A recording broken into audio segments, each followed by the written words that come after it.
Apple iPhone 7 got launched yesterday and it has some pretty cool features on board. I made a video on my opinions on the iPhone 7, you can check that one out too. However, in this video I will be talking about things that iPhone 7 missed. So here are 7 things that I did not find on this year's iPhone 7. Let's check them out.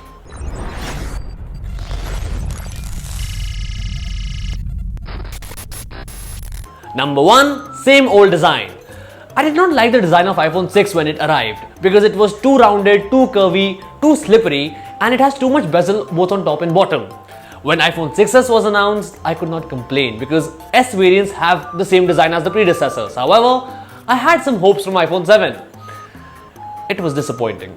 The phone now comes in a different color which is called jet black, but it looks exactly the same as iPhone 6s space gradation from the front. And from the back, it has a glossy finish which Apple itself claims to be scratch prone. Disappointing. Number 2. No headphone jack. Well, I knew this was coming, but I had faith in Apple. I thought that they would do something to rectify the minor nuisances that would accompany this decision. I still cannot listen to music while my phone is connected to my PC or on a charger. But Apple has did something to rectify it for sure. They have introduced the AirPods, which are so small that I'm pretty sure I'll lose them the first day I get them. And secondly, they are priced in India for rupees 15,400. 15,400 rupees for eliminating the headphone jack, Apple. Disappointing. Number 3 on this list is display.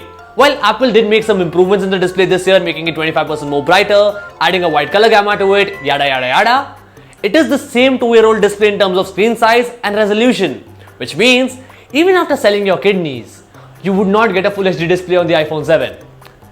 Disappointing. Number 4 is conveniences. While I only wish to see a dual SIM slot on the iPhone 7, I really hoped that it comes with fast charging capabilities. It does not, which means that while your Samsung phones can charge in around 90 minutes, it'll take the iPhone 7 Plus around 3 hours to charge. In the meantime, watch Game of Thrones, catch a movie, take a power nap, it'll still be on the wall. Disappointing. Number 5 is actually personal. iPhone 7 has one of the best processors in town, so what Apple claims.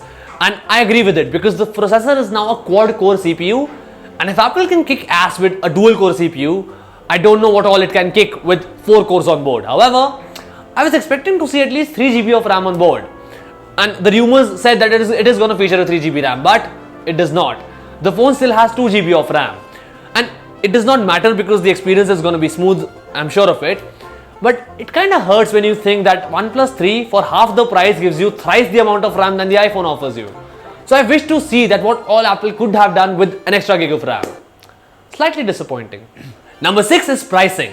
When Tim Cook came to India and had dinner with Shah Rukh Khan, I seriously thought that Apple is going to rethink its strategy for India because they have seen some higher growth rates here. However, they did not. The phone is still way more expensive than it is in US compared to the Indian prices. And all over the world, there is one more issue that the pricing has. The only distinction between an iPhone 6s and iPhone 7 would be the 2 new color variants that have been launched, the black and jet black variant. However, they do not come with the base 32 GB model. The pricing for them starts at 128 GB, which is very disappointing. And number 7 is the iPhone 7 itself. You see, not everyone has big hands and big demands, and not everyone would go for an iPhone 7 Plus. iPhone 6s for me was one of the best compact phones out there. However, Apple has created some distinction in the iPhone 7 and iPhone 7 Plus this time. The 7 Plus gets a dual camera lens at the back and it gives you DSLR-like zoom capabilities. The iPhone 7 does not. So, for people like me who prefer compact phones, it is a disappointment. Now, those are some things that iPhone 7 missed this year according to me. However, there are plenty of good features too, which I share in my other video. So, do check that one out before you hate this video if you're an Apple fan. Also, do tell me what all features were your favorite in this year's iPhone and what all features you think it missed in the comment box below. Also, if you haven't already, do subscribe to our channel, do give this video a thumbs up, share it with your friends. My name is Sid. Ciao.